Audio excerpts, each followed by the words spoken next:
रामायण में एक ऐसा पल है जिसके बारे में बहुत कम लोग जानते हैं। एक गरीब नाविक ने भगवान राम से एक अजीब शर्त रखी। न सोना मांगा, न वरदान, बस एक ऐसी चीज मांगी जो सुनकर राम जी की आंखें भर आईं और वो शर्त राम जी ने मान ली। यह है केवट की कहानी। त्रेता युग की बात है। अयोध्या के महाराज दशरथ एक महान राजा। उनके 4 पुत्र थे, राम, भरत, लक्ष्मण और शत्रुघ्न। सबसे बड़े राम, जो राजगद्दी के असली हकदार थे। पूरी अयोध्या खुश थी कि राम जल्द राजा बनेंगे, लेकिन नियति को कुछ और ही मंजूर था। राजा दशरथ की एक रानी थी, कैकेयी, और कैकेयी के पास थे 2 वरदान जो आज तक उन्होंने नहीं मांगे थे। पर आज का दिन अलग था। कैकेयी ने दोनों वरदान मांग लिए। 1, भरत को राजगद्दी। 2, राम को 14 साल का वनवास। राजा दशरथ टूट गए, पर वचन से पीछे नहीं हट सकते थे। राम जी के सामने जब यह बात आई, वो मुस्कुराए, बोले, पिताजी, आपका वचन पूरा होना चाहिए। मैं वन जाता हूं। मां कौशल्या रो पड़ी। अयोध्या की पूरी प्रजा सड़कों पर आ गई। सब रोने लगे, पर राम के चेहरे पर न दुख न शिकायत, सिर्फ शांति। राम, सीता और लक्ष्मण तीनों जंगल की ओर चल पड़े। महलों का सुख छोड़कर, पैरों में जूते तक नहीं, कंधे पर धनुष बाण, दिल में केवल कर्तव्य। कई दिन चलने के बाद वो पहुंचे गंगा नदी के किनारे। सामने थीं विशाल पवित्र गंगा की लहरें। पार करनी थीं, पर कोई नाव नहीं थी, कोई नाविक नहीं दिख रहा था। तभी दूर से एक आवाज आई। केवट, एक साधारण मल्लाह, सांवला रंग, फटे कपड़े, हाथों में नाव खेने का डंडा। वो गंगा किनारे अपनी पुरानी नाव की मरम्मत कर रहा था। तभी उसने देखा 3 लोग आ रहे हैं। नजदीक आए तो केवट की आंखें चौड़ी हो गईं। यह चेहरा, यह तेज, यह दिव्यता, उसने पहचान लिया।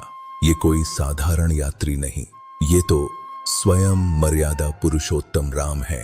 केवट का पूरा शरीर कांप गया, आंखों में आंसू आ गए।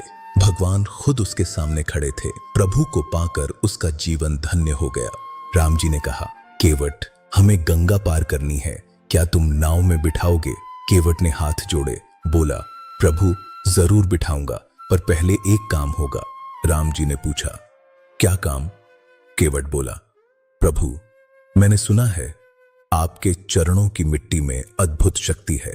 एक पत्थर को भी इंसान बना दिया आपने। अहिल्या मां को मुक्ति मिली थी आपके चरण स्पर्श से। मेरी नाव तो लकड़ी की है, अगर वो भी इंसान बन गई तो मेरे घर का क्या होगा, मेरे बच्चों का क्या होगा?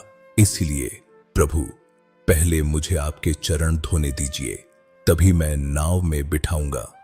केवट की ये मासूमियत देख प्रभु गदगद हो गए। राम जी मुस्कुराए और उन्होंने हां कह दी। केवट दौड़ कर गया, एक मिट्टी का बर्तन लाया, गंगा का पवित्र जल भरा और वो झुक गया राम के चरणों में। धीरे धीरे, प्रेम से, आंखों में आंसू बहाते हुए उसने राम के पैर धोए। वो पानी जो राम के चरणों को छूकर नीचे गिरा, केवट ने उसे अपने माथे से लगाया, पी लिया। उसकी पत्नी भी आ गई, बच्चे भी आ गए, पूरा परिवार झुक गया राम के चरणों में। यह दृश्य देखकर मां सीता की आंखें भर आईं। लक्ष्मण जी भी रो पड़े। फिर केवट ने नाव खोली, राम, सीता और लक्ष्मण को बैठाया और नाव खेने लगा। गंगा की लहरों पर वो नाव चलती रही।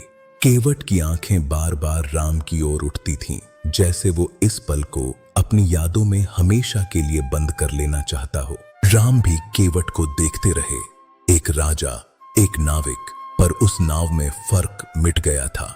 सिर्फ भक्त था और भगवान थे। धीरे धीरे दूसरा किनारा आ गया। दूसरे किनारे पर नाव रुकी। राम, सीता और लक्ष्मण उतरे। राम जी ने मां सीता से कहा, इसे कुछ दो। मां सीता ने अपनी सोने की अंगूठी उतारी, केवट की ओर बढ़ाई। केवट ने हाथ पीछे कर लिए, धीरे से बोला, मां, मैं नाविक हूं और आप भी एक नाव पर सफर कर रहे हैं, जीवन की नाव पर। नाविक से नाविक कभी किराया नहीं लेता। सब चुप हो गए। फिर केवट ने कहा, बस एक वचन दे दीजिए प्रभु, जब आप 14 साल बाद अयोध्या लौटें, उस दिन मुझे भी अपनी नाव में याद रखना। राम की आंखें भर आईं। उन्होंने केवट को गले लगा लिया और बोले, केवट, आज से तू मेरा है और मैं तेरा। जय श्री राम।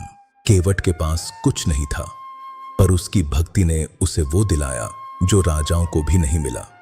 अगर इस कहानी ने आपके दिल को छुआ तो एक लाइक जरूर दें। इसे उन लोगों के साथ शेयर करें जो राम को मानते हैं और हमारा चैनल सब्सक्राइब करें। जय श्री राम।